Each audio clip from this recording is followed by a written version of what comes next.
17-0 is your score with 11:16 to go here at the Rose Bowl. Connor Canfield standing to my right. I'm Connor Schuh here on the Scarlet and Gray Sports Radio. And it's 4th and 3 for Oregon at their own 48 as we sit in a timeout called by Ryan Day. Do you think they bring the offense back out? I think you have to.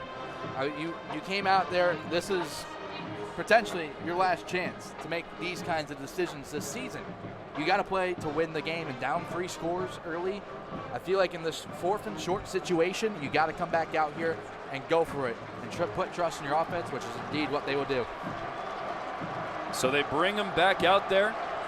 Buckeyes bring out Edric Houston, the freshman D lineman, in the spot of Tyleik Williams.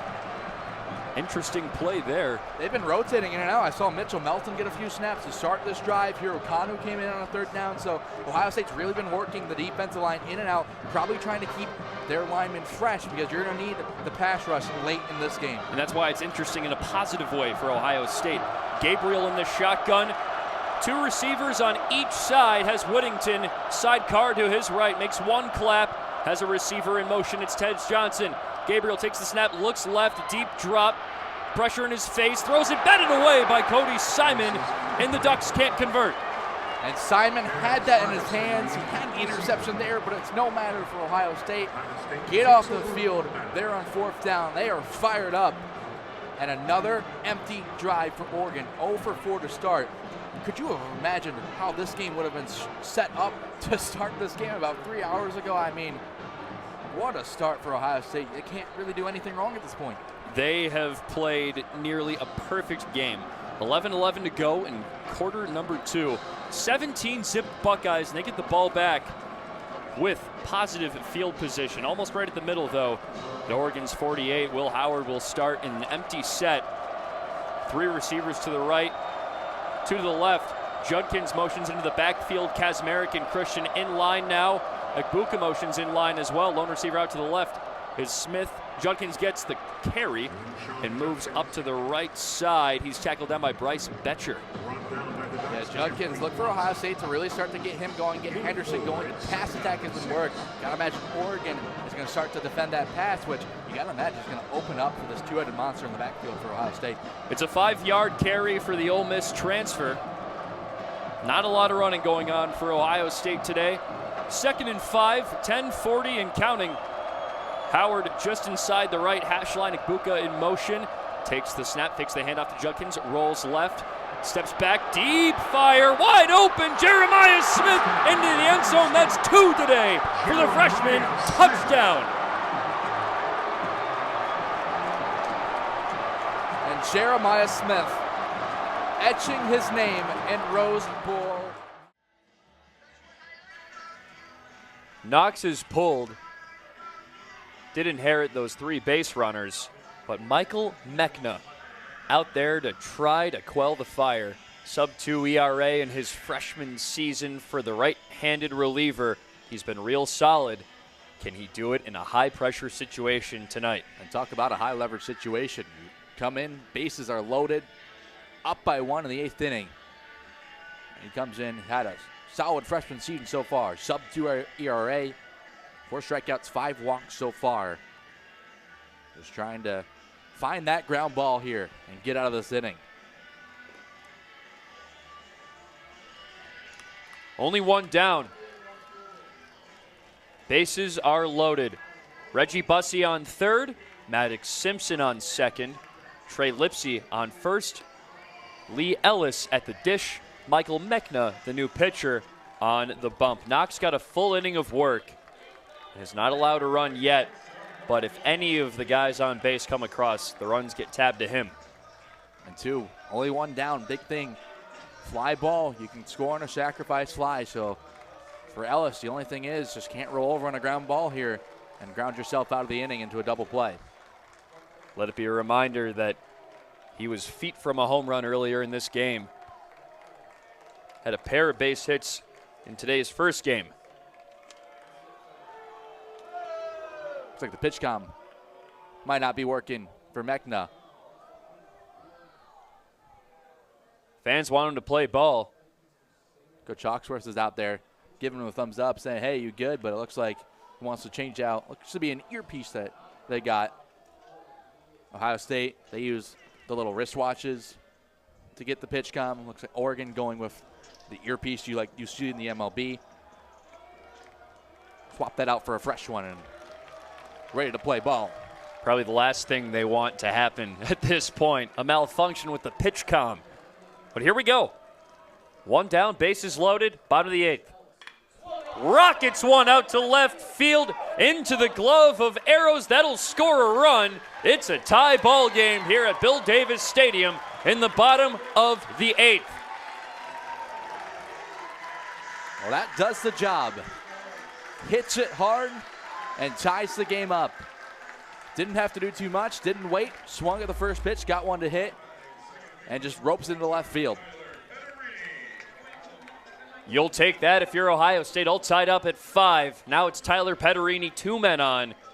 Simpson at second, Lipsy at first, 2 down.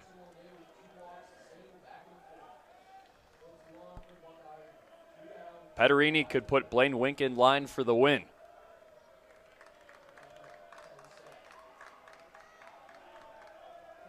Mechna rockets it high and deep into right field, at the wall, gone! Tyler Petterini, a 3-run shot to put the Buckeyes up 8-5 in the bottom of the 8th.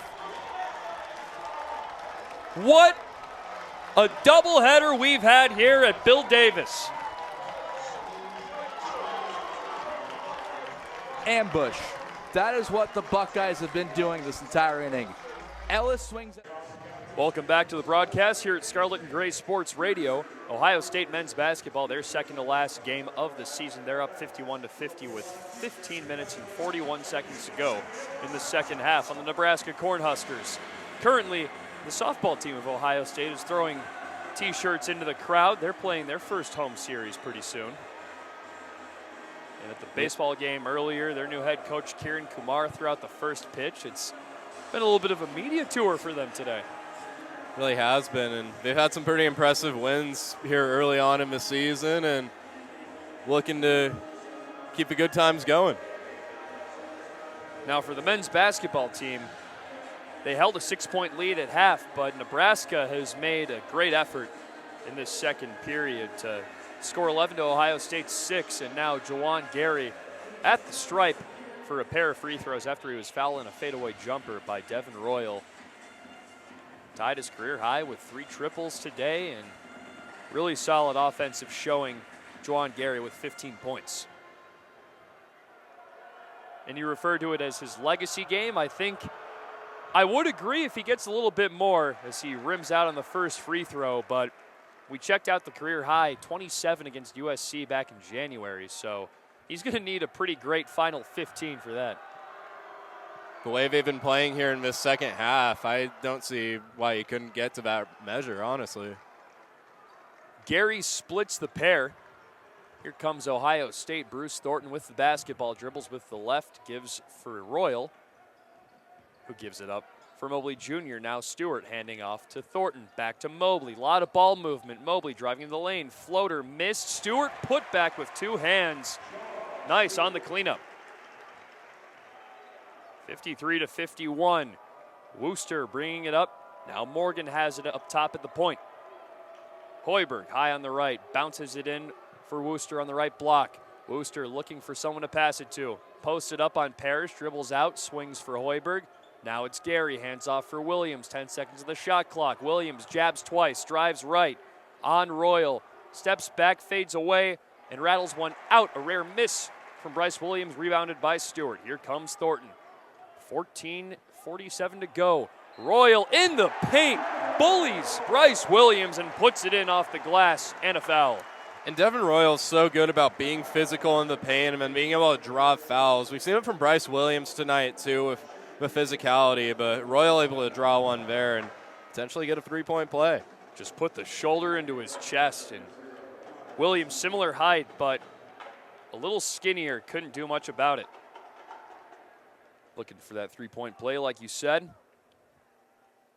Royal, the third Buckeye in double digits tonight. He has 12. make that 13 with the free throw. 56-51, 14:45 on the clock. Riley Wooster brings it across. Utah transfer, hands off for Connor Esijan, just checked in. Morgan has it now, high pickup. He's up top, hands off for a curling Gary. Gary drives left on Royal, puts up the high hook, and it drops through. Juwan Gary, 18 points now. You know, sometimes you just have to ride the hot hand, and Gary's certainly been that in this game. Gary, 3 years with Nebraska, transferred in from Bama through his redshirt sophomore year. Thornton has it high on the left. It's 56-53 Ohio State. John Mobley Jr. pass inside for Stewart. High off the glass and in. Sean Stewart with 2 early buckets in his time. Here comes Wooster. Picks up his dribble. Fires inside for Morgan. Has it just inside the 3-point line now. Sizes up Stewart. Spins left. Operates to his right. Misses the shot short. Rips the rebound away from Stewart and passes it out for Williams. 12 on the shot clock. Williams has it high on the left against Thornton. Gets a bump from him, passes it to Esijan. Driving, stopping, pulling, missing on the back of the rim. Royal with the rebound, outlets to Thornton on the left. 58-53 Ohio State. Thornton attacks, fires to the right corner. Micah Parrish, 3-ball in there. 61-53, forcing a Fred Oibert timeout with 13:24 to go. How about that sequence, Gabe? Micah Parrish showing out on senior day, and